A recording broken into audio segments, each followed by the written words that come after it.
Hi, grade 11s. It's me, yo teacher.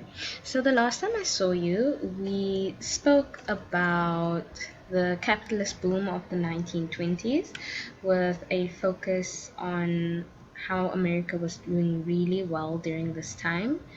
Um, we spoke about the stock exchange and how it works and how Americans were using it to buy things on the market as a sort of a get rich quick plan. We spoke about some of the weaknesses in the USA economy, so massive gap between the rich and the poor, the fact that African Americans weren't getting a lot of opportunities, people were living below the poverty line. There was already an overproduction of goods before the crash even happened, things like that. We spoke about the banning of the trade unions. People were buying more than they could afford to pay back, buying things on the margin. And today we are going to do American society in the 1920s. I realized I could have actually finished this in the previous video because it's only a few slides long. But it's okay. I think what I'll do is I'll just do the 2 slides or 3 slides that this is, and then you have a homework activity which will be uploaded to the D6 platform. So, American society in the 1920s was very good, especially if you were white. If any of you have read the book or seen the movie The Great Gatsby, that's a very good presentation of how life was like in America during the 1920s. So, it was a pleasant period. The economy was doing well, and many people were starting to enjoy more civil liberties. They had what is called a consumer society. So, a society that basically believes in buying and selling and busy business. The business of America is business, was very famously said by the president at the time. There was such a thing as flappers. So, flappers were women, young women in particular, that were starting to break away from the old culture. The women in the olden days used to have their hair very long, and they wore long dresses and long skirts. And with flappers, they started to rebel. They started to experiment with things like makeup. They started to cut their hair short. They started to wear, I put it in inverted commas, short dresses that went to their knees. It was very scandalous.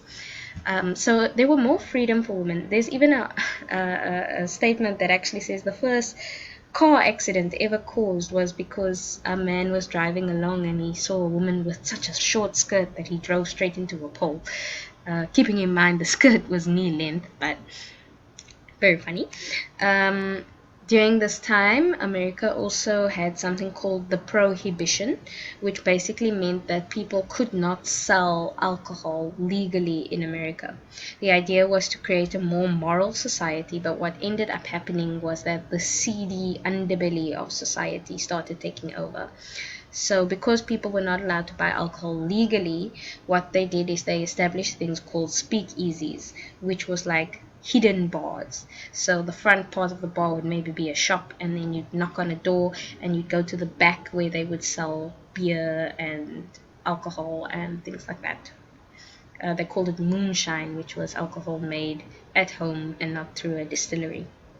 Because of the prohibition, it also led to a rise in gangsterism and organized crime.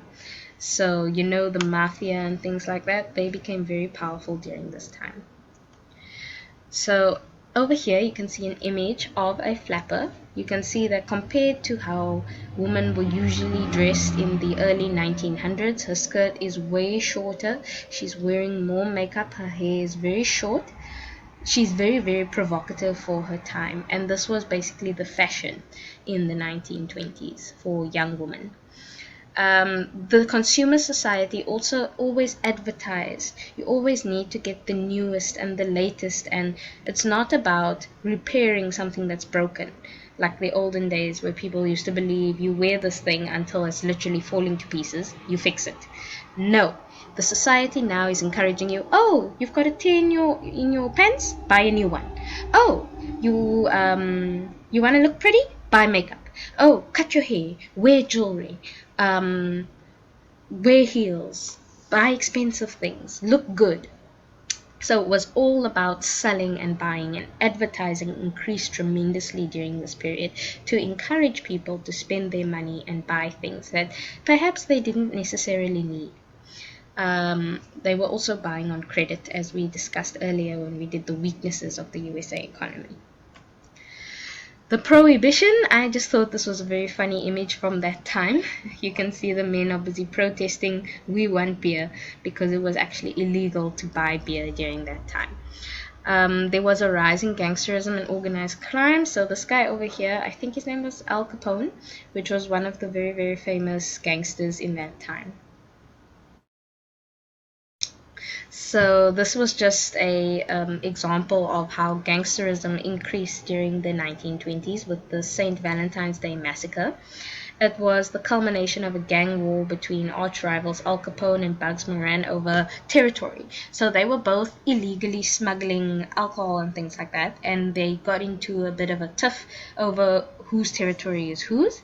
So what ended up happening, George Bugs Marone ran the North Side Gang in Chicago during the bootlegging era of the 1920s, and Al Capone basically lined up all the major leaders of his gang and shot them to death. American society also had other seedy underbellies that wasn't discussed on the surface, which were things like racism. Black Americans were forced to live in ghettos because they weren't allowed to buy houses in uppity white areas, so to speak. And in a case where a Black American could afford to buy in those areas, what would end up happening is something called white flight, where white people would leave that area, taking all their business and money with them, and leaving the area to become a ghetto again. The Princess and the Frog also takes place, if you've seen the Disney movie, during the 1920s. So you can actually see comparing Princess Tiana's life with her friend. I can't remember the friend's name. I think it was Charlotte. So you can actually literally see the difference between how black people were treated and how white people were treated during this time period in that movie, Princess and the Frog. Black people also faced something called the Jim Crow laws, which was basically like apartheid laws, where they were discriminated against, not allowed to go to certain restaurants or parks or beaches or use certain public facilities or even use the same bus as white people. Certain things were delegated to black people and certain things were delegated to white people. And they also faced something called the Ku Klux Klan, who basically targeted black people, killed them, destroyed their businesses, bombed their houses. They were very much against the integration of America, allowing black people to come to the same amount of prosperity that white people were experiencing during this time. And as I explained before, there was massive prejudice against immigrants. So I'm going to end this video here, and I will be uploading activity 2 to the D6, which you can do as homework. Thank you so much for listening, and I'll see you next time.